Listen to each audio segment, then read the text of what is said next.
names are important to all of us. We all have one, I hope. And maybe we've been unfortunate and have been given a name that we don't particularly like. To God, however, names are extremely important, and particularly his names. They are powerful as they describe his character and his nature. And if we meditate on the names of God, they have the ability to raise our faith and to take us deeper in our relationship with him. Jehovah Jireh is only mentioned once in the Bible, and this is in Genesis 22, where Abraham calls the place where he would have sacrificed Isaac and is instead given by God the ram. The Lord provides. Of course, the whole Bible reveals the nature of this name, God providing for his people. When Abraham, however, chooses to call God Jehovah Jireh, he isn't just simply saying, God gives us the goods. The word he uses is much richer than that. What Abraham is saying is, you perceive and experience all this need of mine. It's deeply personal. It was for Abraham and it is for us. And we need to grasp hold that God sees our needs and will provide for them precisely because he is a personal God who desires to be relational with his children.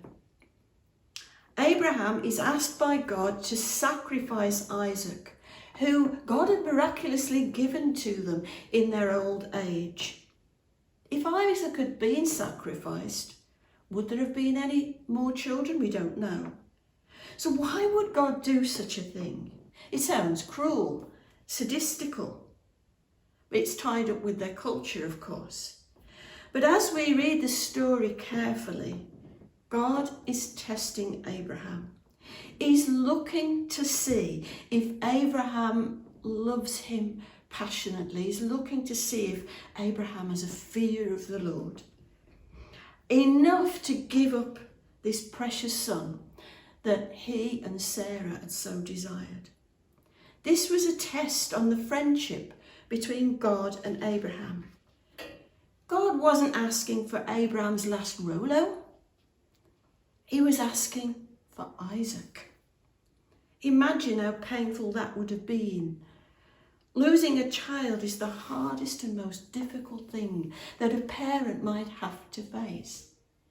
Yet Abraham, with all the mental anguish and deep love for his child, obeys God. Even if, and I believe that he believed that he'd have to go through with it, we see that Abraham actually did love God more and somehow expected God to raise Isaac from the dead, because if you remember the story, the servant was left at the bottom of the journey and Abraham said, we will return to you. It begs the question, how passionate is my relationship with God? Do I love him as Abraham loved God? Do I love him enough to lay down my ambitions, my desires, my plans, whatever it might be? He wasn't expecting the provision of a ram. And I believe God gave Abraham much more than a ram, but grace and strength and determination to obey and go through with it, as hard as it might be.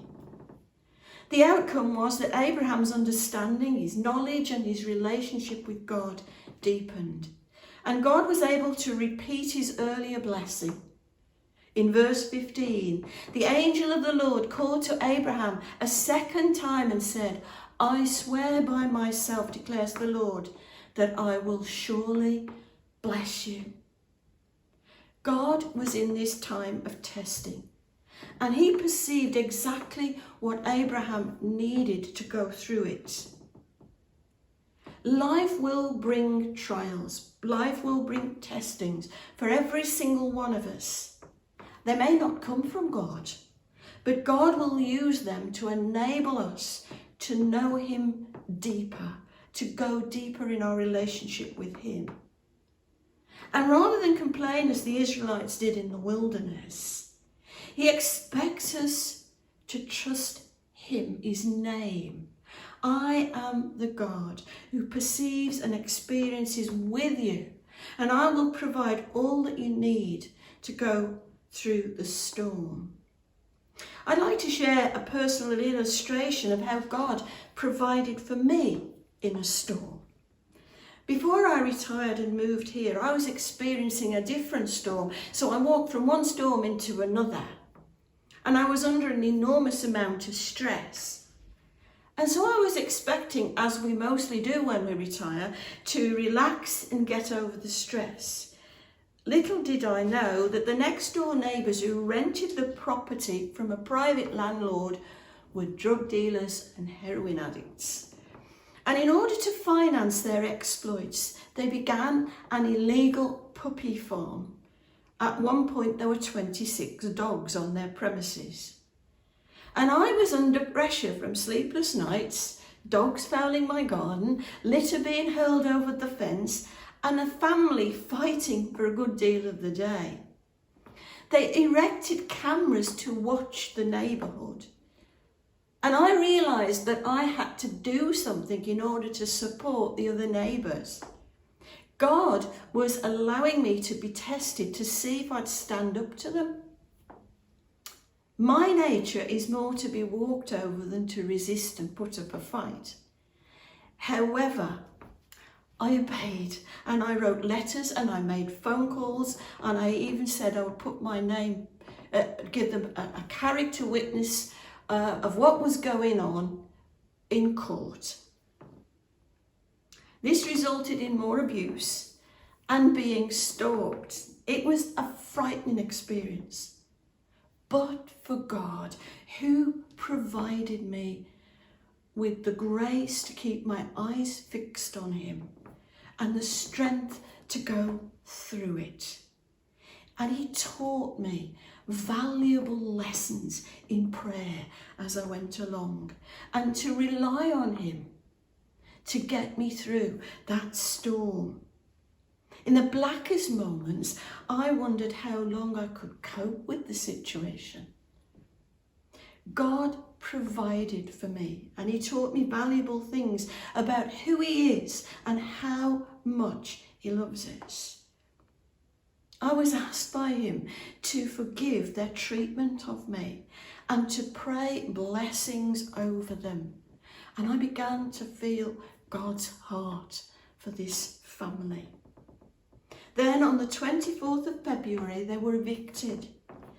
And the whole neighbourhood was provided for by God without realising it. We can now walk out in safety. God provided what the neighbourhood needed.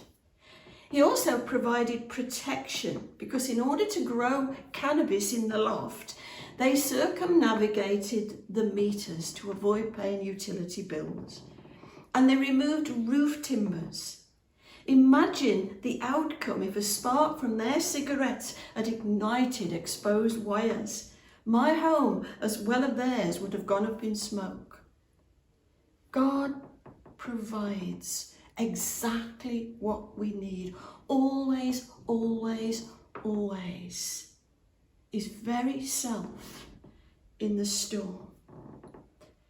And my relationship with him has deepened as a result of this experience.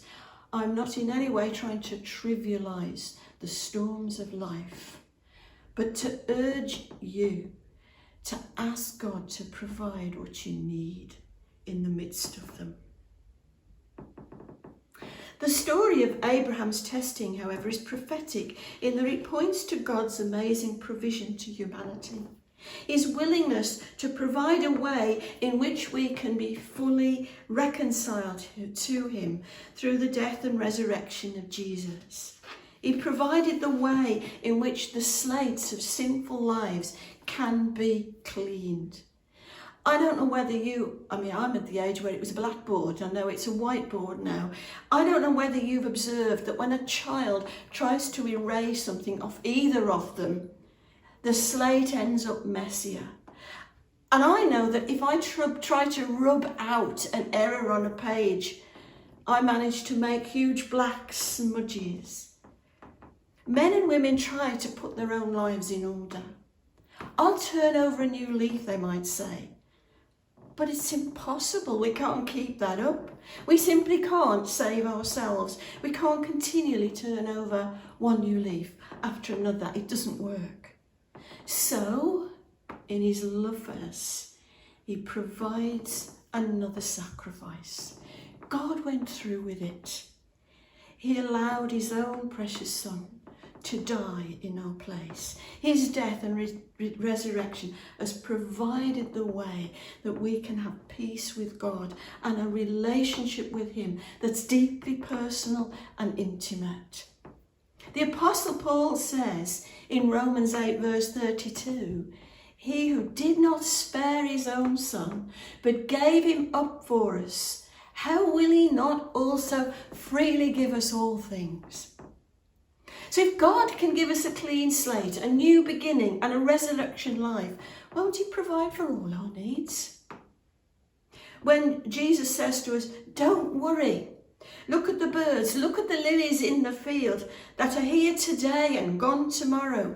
If God can clothe the fields and provide for the birds, how much more will he provide for you? Seek then his kingdom and his righteousness, and all these things will be given to you as well. Yet, strangely enough, we usually choose to worry and be anxious. None more so than our present climate, where money is being stretched, where the press on us what a difficult winter we're all going to face. And it makes us afraid. In Luke chapter 5, we read how Jesus provided an enormous catch of fish for his disciples.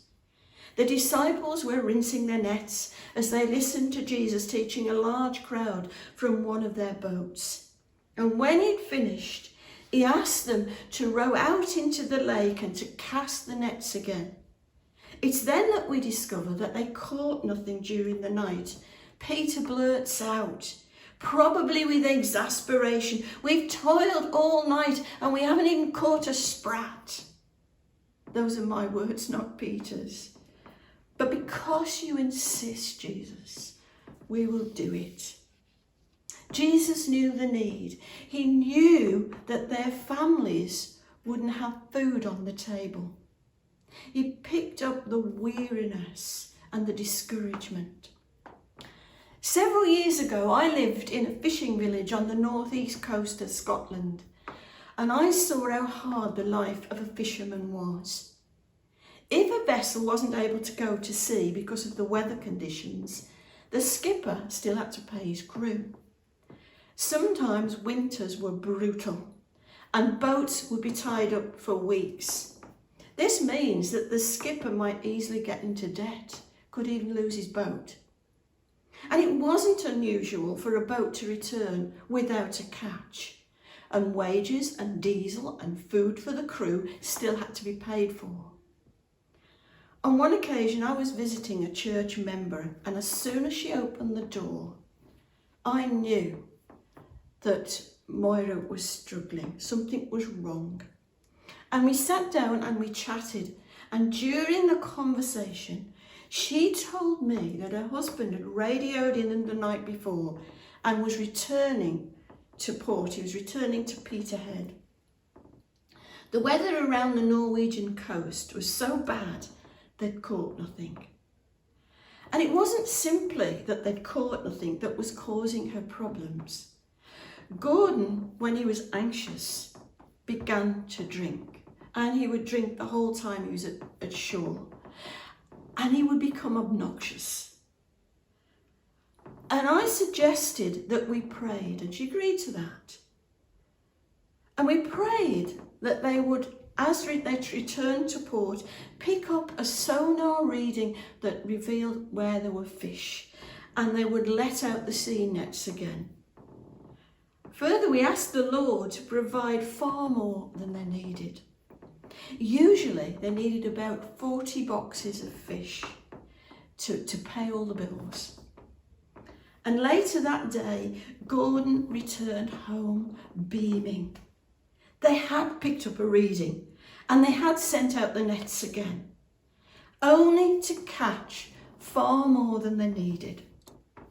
Usually they fished for haddock and cod, but this haul of fish contained fish that brought the highest price at the market on that day.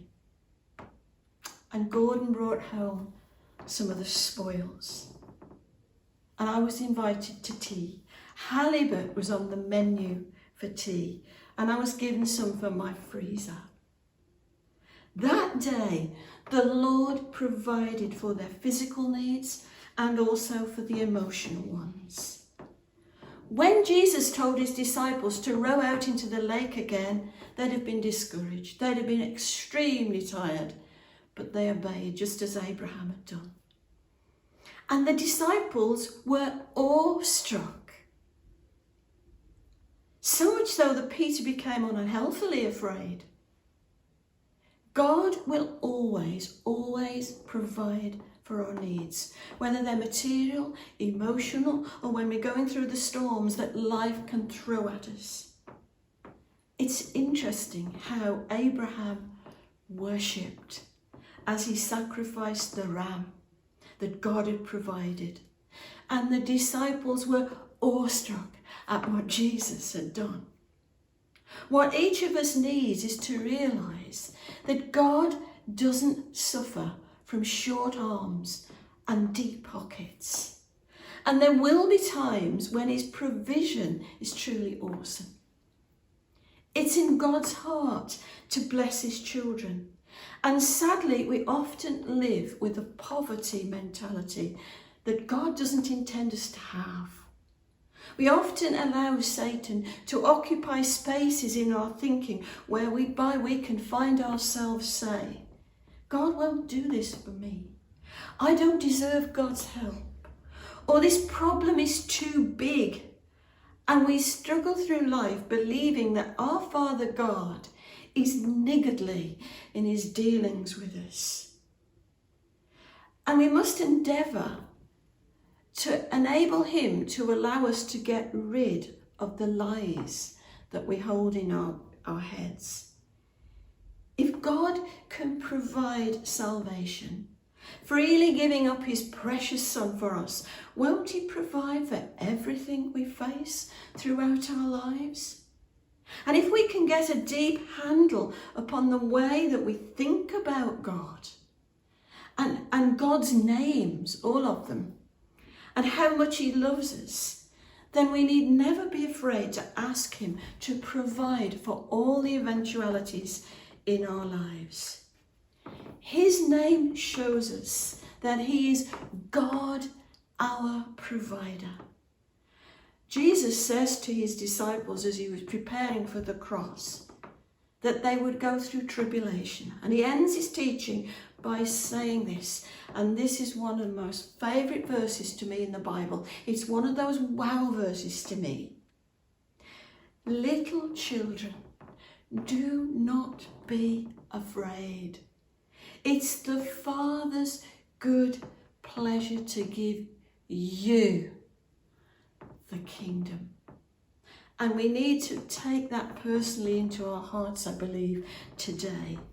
Little children, do not be afraid. It's the Father's good pleasure to give you the kingdom, the attributes of the kingdom. He wishes to provide for us. God's not going to leave us without provision because it goes against his nature. We can anchor our faith upon this truth. God will supply all our needs according to his riches in glory. But he asks something of us, to imitate him. As he provides for us, then we must be prepared to be givers. Freely, freely you have received. Freely, freely give.